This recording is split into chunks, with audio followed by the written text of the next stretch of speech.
Hello everyone, Advocate Samir Sharma this side. Today in this video we are going to discuss about Ketan Agarwal case study and there are some brief points which are mentioned on the screen as follows. Now, before discussing about these points, we are first going to do a intro.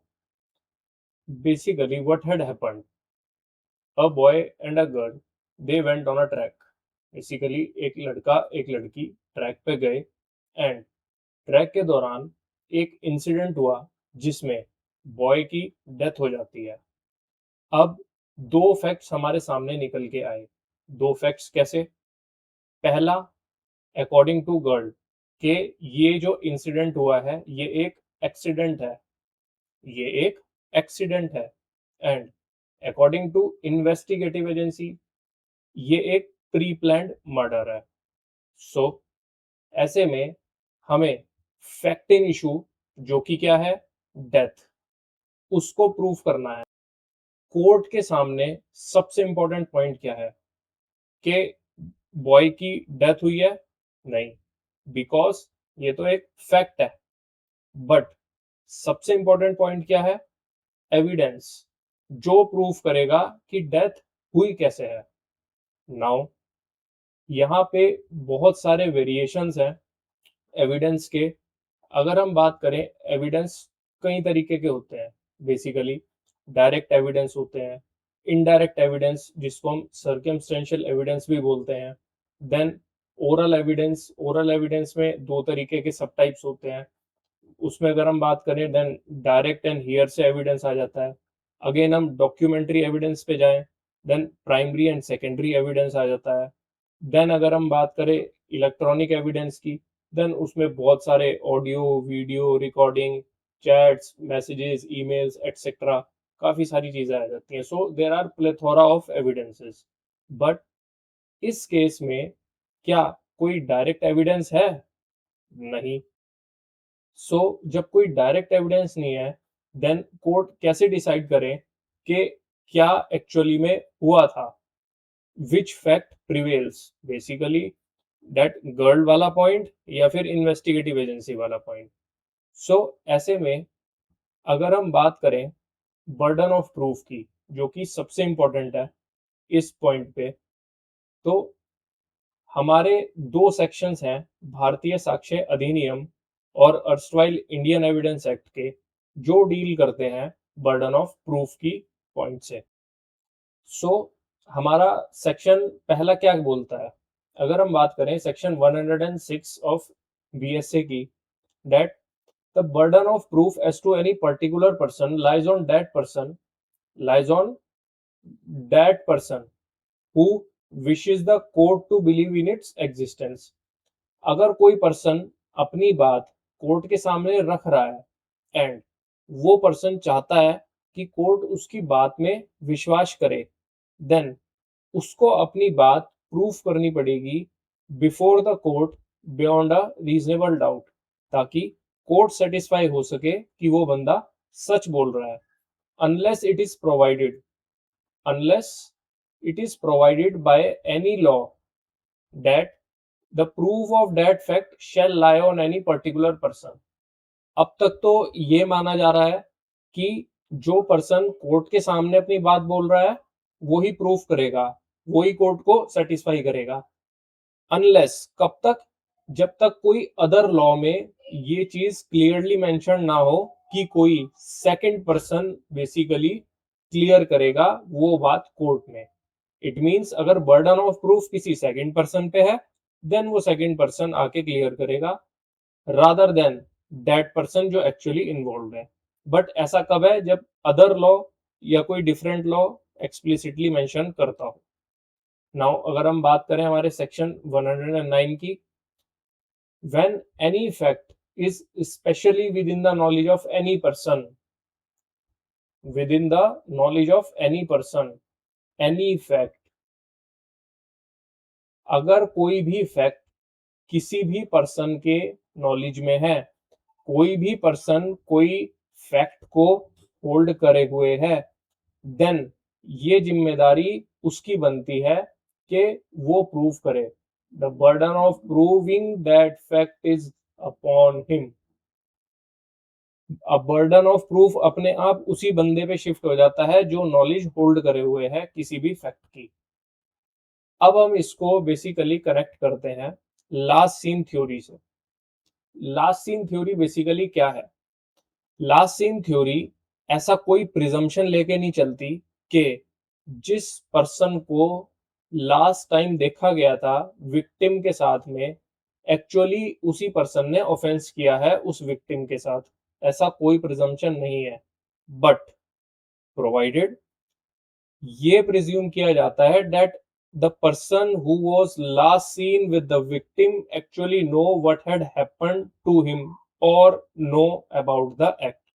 Basically ये तो माना ही जाएगा ना कि जो last seen, जो last में लास्ट टाइम पे उस पर्सन के साथ में देखा गया था, उसको इतना तो पता ही होगा कि एक्चुअली हुआ क्या था।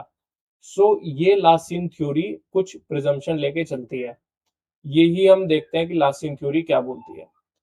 There is no such presumption that the last seen person has cause the death. ऐसा कोई प्रिजम्पशन नहीं है। Yet the onus of proof lies on that person. क्यों? Because that what had actually happened and who committed the act, ये दोनों चीजें किसे पता होंगी कि एक्चुअली में हुआ क्या था और एक्ट किसने कमिट किया है। ये दोनों चीजें पता होंगी उस पर्सन को जो एक्चुअली में देखा गया था, जो एक्चुअली में देखा गया था। नाउ अब हम चलते हैं अपने सबसे इंपॉर्टेंट क्वेश्चन ऑफ मोटिव की तरफ। तो क्वेश्चन ऑफ मोटिव क्या चीज, बेसिकली सबसे पहले हम समझते हैं मोटिव क्या होता है। मोटिव को अगर हम सबसे आसान शब्दों में समझे तो मोटिव होता है बेसिकली कि कोई एक्ट के होने के पीछे क्या कारण था।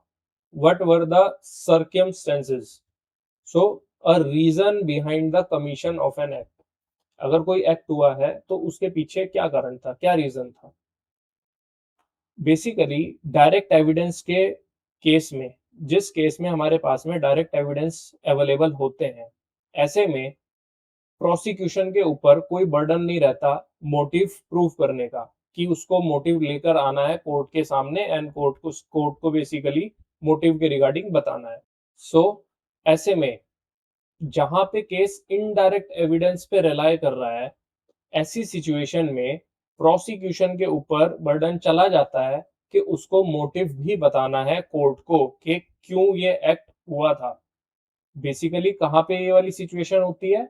इनडायरेक्ट एविडेंस वाले केस में, जहां पे इनडायरेक्ट एविडेंस के ऊपर केस हमारा डिपेंड करता है।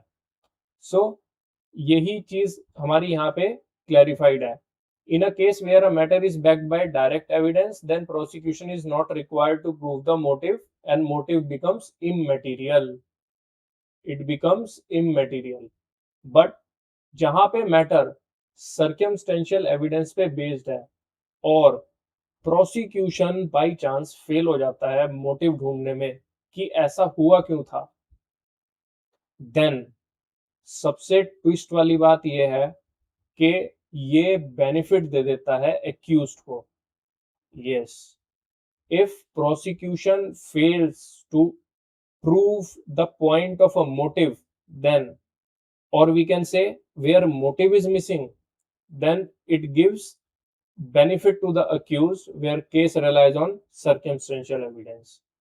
And सुप्रीम कोर्ट ने एक बार नहीं, in umpteen number of judgments, Supreme Court clearly held that the chain of circumstantial evidence must be so complete that it left no room for the innocence of accused. So इसी बात को हम एक example से समझते हैं। क्या है कि अगर हमारे पास में 5 इनडायरेक्ट एविडेंसेस हैं, 1 2 3 4 5, अब इन पांचों एविडेंस के आपस में इतना ज्यादा स्ट्रॉन्ग रिलेशन होना चाहिए, इनकी चेन आपस में इतनी स्ट्रॉन्ग होनी चाहिए कि कहीं पे भी ये ना दिखे कि एक्यूज्ड 1% के लिए भी इनोसेंट है। इसकी आपस में इतनी स्ट्रॉन्ग कनेक्टिविटी होनी चाहिए, ये चेन आपस में इतनी स्ट्रॉन्गली कनेक्टेड होनी चाहिए कि एक्यूज्ड का इनोसेंस बाहर ही ना दिख सके, एक्यूज्ड का इनोसेंस बाहर ही ना दिख सके, ये दिखे कि एक्यूज तो गिल्टी है यहाँ पे,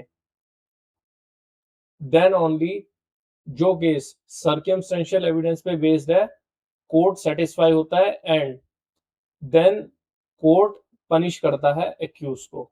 अगर हम बात करें जजमेंट की, Nandu Singh versus state of Madhya Pradesh now Chhattisgarh 2022 supreme court held that complete absence, ये बहुत ही इंपॉर्टेंट जजमेंट है इसी मोटिव के रिलेशन से। अगर मैं बात करूं, complete absence of motive in a criminal case में अगर हमारे पास में मोटिव मिसिंग है देन, और वो भी टू डैट, कौन सा केस, जो इनडायरेक्ट एविडेंस पे बेस्ड है, देन ये हैवीली फेवर करेगा एक्यूज्ड को।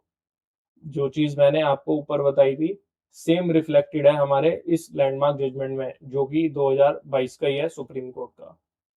सो ऐसे ही कुछ इंफॉर्मेटिव कंटेंट के लिए बने रहिए द लॉ के साथ।